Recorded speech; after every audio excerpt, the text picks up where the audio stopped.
नमस्कार दोस्तों, आप सब लोगों का हमारे YouTube चैनल पर बहुत बहुत स्वागत है। दोस्तों, आज की वीडियो में हम आपको जो एसएमपीएस सप्लाई होती है उसके बारे में आपको बताने वाले हैं। और इसमें जो ये मेन फिल्टर कैपेसिटर होता है, इस कैपेसिटर को चेक करने का एक सीक्रेट फार्मूला आपको इस वीडियो में मैं बताने वाला हूँ। तो वीडियो को आप लास्ट तक देखना, और सभी मैकेनिक भाई लोगों के लिए ये वीडियो बहुत ही खास होने वाला है। तो वीडियो को आप पूरा एंड तक देखना, क्योंकि ये कैपेसिटर जो मेन फिल्टर कैपेसिटर होता है, सभी एसएमपीएस में आपको देखने को जरूर मिलेगा। चाहे एसएमपीएस टीवी का हो, चाहे एलईडी का हो, चाहे कोई अडेप्टर हो, या कोई भी एसएमपीएस हो, उसमें ये मेन फिल्टर कैपेसिटर जरूर आपने देखा होगा। ये डीटीएच का एसएमपीएस है, इसमें भी ये मेन फिल्टर कैपेसिटर है, सबसे बड़ा वाला। और इसमें ये है, ये कैपेसिटर सभी में लगा रहता है। तो इस कैपेसिटर को चेक करने का सीक्रेट फॉर्मूला मैं आज की इस वीडियो में बताऊंगा।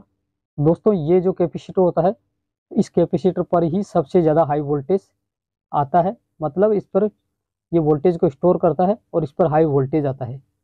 तो आप देखेंगे, ये मेरे पास एक एसएमपीएस है, इसमें यहाँ पे सप्लाई दी जाती है, और यहाँ से ये सप्लाई इस ब्रिज रेक्टिफायर से होते हुए इस फिल्टर कैपेसिटर पर आती है। तो इसका पॉजिटिव सिरा इधर है, नेगेटिव सिरा इस तरफ है। ठीक है। तो दोस्तों, इस कैपेसिटर पर आप सब जानते होंगे 315 वोल्ट के करीब सप्लाई इस कैपेसिटर पर मिलती है। यहाँ पे जब हम सप्लाई देते हैं तो इस कैपेसिटर पर 315 वोल्ट के करीब सप्लाई मिलती है। और सप्लाई यहाँ पर जब 230 वोल्ट सप्लाई दी जाती है तो इस कैपेसिटर पर 315 वोल्ट के करीब सप्लाई मिलती है। अब यहाँ पर सीक्रेट फॉर्मूले वाली बात क्या होती है कि जब मान लीजिए, जब यहाँ पर हम सप्लाई दे रहे हैं और ये सप्लाई अगर 230 वोल्ट से ज़्यादा होगी तो इस कैपेसिटर पर कितना वोल्टेज आएगा, और इसके अलावा अगर इस 180 वोल्ट के करीब सप्लाई होगी तो इस कैपेसिटर पर कितने वोल्टेज मिलेंगे। यही सीक्रेट फॉर्मूला, मतलब इस पर कैलकुलेट करने का एक फॉर्मूला होता है, जो कि मैं इस वीडियो में आपको बताऊंगा।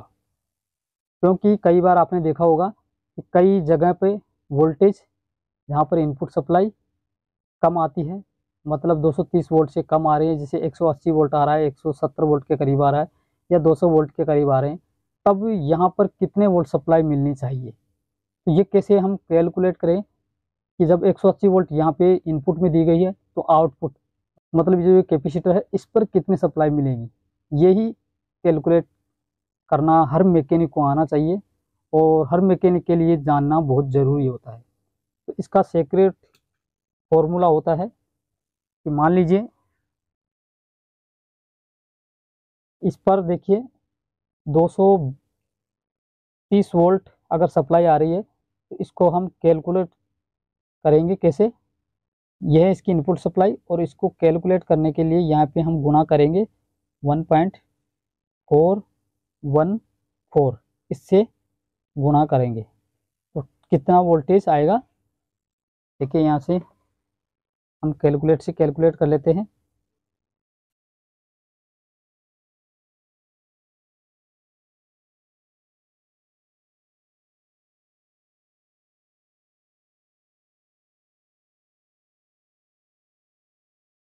तो देख सकते हैं 325 वोल्ट के करीब सप्लाई मिलेगी। ठीक है। अगर यहाँ पर वोल्टेज कम आ रहे हैं, जैसे 220 वोल्ट आ रहे हैं, और इसको मल्टीप्लाई करेंगे तो यहाँ पर आप देखेंगे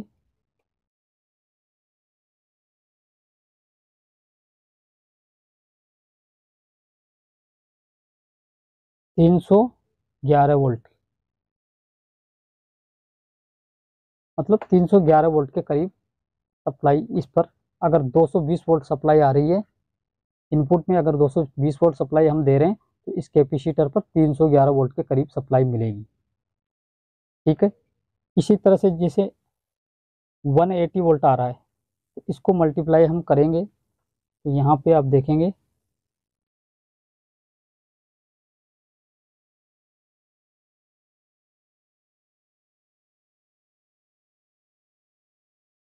इस कैपेसिटर पर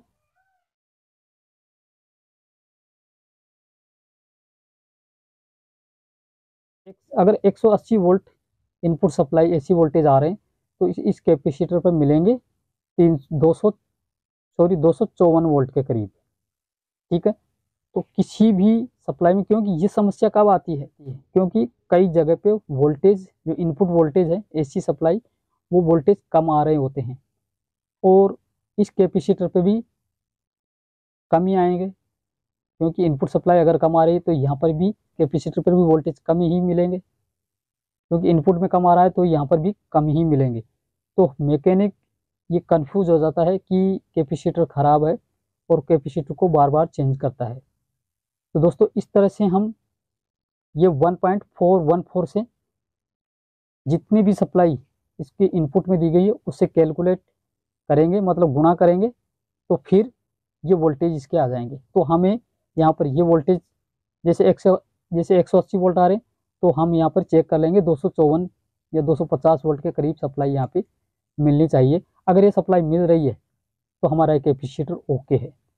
अगर 180 वोल्ट इनपुट सप्लाई में दी गई है और यहाँ पर भी 200 वोल्ट या 180 वोल्ट के करीब सप्लाई मिल रही है इस कैपेसिटर पे, तो ये हमारा कैपेसिटर ओपन है, मतलब ये कैपेसिटर वोल्टेज को स्टोर नहीं कर रहा और कैपेसिटर खराब है। तो ये हमें जानना बहुत ज़रूरी है। तो एक सीक्रेट फॉर्मूला ये है कि 1.414 से जितनी भी इनपुट सप्लाई दी गई है तो उसको हम 1.414 से गुणा करेंगे, तो इस कैपेसिटर वो आने वाली जो वोल्टेज है वो इसमें आ जाएगी। तो किसी भी एसएमपीएस में इस कैपेसिटर पे वोल्टेज आ जाएगी, तो इस कैपेसिटर को चेंज करने की ज़रूरत नहीं है, हमारा कैपेसिटर ओके है। और जितनी सप्लाई इस यहाँ पर इनपुट में दी गई है, अगर वही सप्लाई यहाँ पर मिलती है इस कैपेसिटर पे, यहाँ पे मिलती है, तो ये हमारा कैपेसिटर ख़राब है, इसको हमें चेंज करना है। तो एक फॉर्मूला होता है, किसी भी एसएमपीएस में आप ये ट्राई करके या आजमा के देखना। तो इस तरीके से हम किसी भी एसएमपीएस में जो ये कैपेसिटर लगा है, इस कैपेसिटर को आसानी से चेक कर सकते हैं। चेक करने का यही तरीका है, क्योंकि इस पर जो आने वाली वोल्टेज है, हम वोल्टेज को देख करके ही हम मल्टीमीटर से ये चेक कर सकते हैं कि हमारा ये कैपेसिटर ख़राब है या सही है। क्योंकि वोल्टेज को स्टोर करना चाहिए, अगर वोल्टेज को ये स्टोर नहीं कर रहा है, जितनी सप्लाई यहाँ पे आ रही है उतनी सप्लाई यहाँ पर अगर मिलती है, तो कैपेसिटर ओपन भी हो सकता है और लीकेज भी हो सकता है। और इससे ज़्यादा सप्लाई इनपुट में 230 वोल्ट है, तो यहाँ पर 350 वोल्ट के करीब सप्लाई मिलनी चाहिए। अगर ये वोल्टेज मिल रहे हैं तो हमारा कैपेसिटर सही है। इस तरह से किसी भी एसएमपीएस, चाहे कोई सा भी हो, चाहे अडेप्टर हो, चाहे एलईडी का एसएमपीएस हो या कोई सा भी एसएमपीएस हो, उसमें इस कैपेसिटर को चेक करने का सबसे बहुत ही आसान तरीका है। ये सीक्रेट फॉर्मूला है, इससे आप गुणा करके जितनी सप्लाई आ रही है उससे गुणा करके आप, मान लीजिए यहाँ पे 250 वोल्ट की सप्लाई दी गई है, तो यहाँ पर कितने वोल्ट मिलेंगे, तो इसको हम गुणा करेंगे 1.414 इससे, तो यहाँ पर 353 वोल्ट के करीब सप्लाई मिलनी चाहिए। ठीक है, इस तरह से हम किसी भी एसएमपीएस में लगे हुए इस कैपेसिटर को चेक कर सकते हैं। हालांकि मल्टीमीटर से चेक करेंगे तो ये मल्टीमीटर से चेक नहीं हो पाएगा, इस पर वोल्टेज चेक करके ही हम देख सकते हैं कि हमारा ये कैपेसिटर सही है या ख़राब है। लेकिन इस कैलकुलेशन, इस फॉर्मूले से भी हम ये आइडेंटिफाई कर सकते हैं कि हमारा कैपेसिटर सही है या ख़राब है। तो दोस्तों यही था आज की वीडियो में। वीडियो कैसा लगा, अच्छा लगा तो लाइक कीजिएगा, और जो लोग हमारे चैनल पर नहीं आए तो चैनल को जरूर सब्सक्राइब करना और इसके साथ ही बेल आइकन प्रेस करके ऑल नोटिफिकेशन ऑन कर लेना।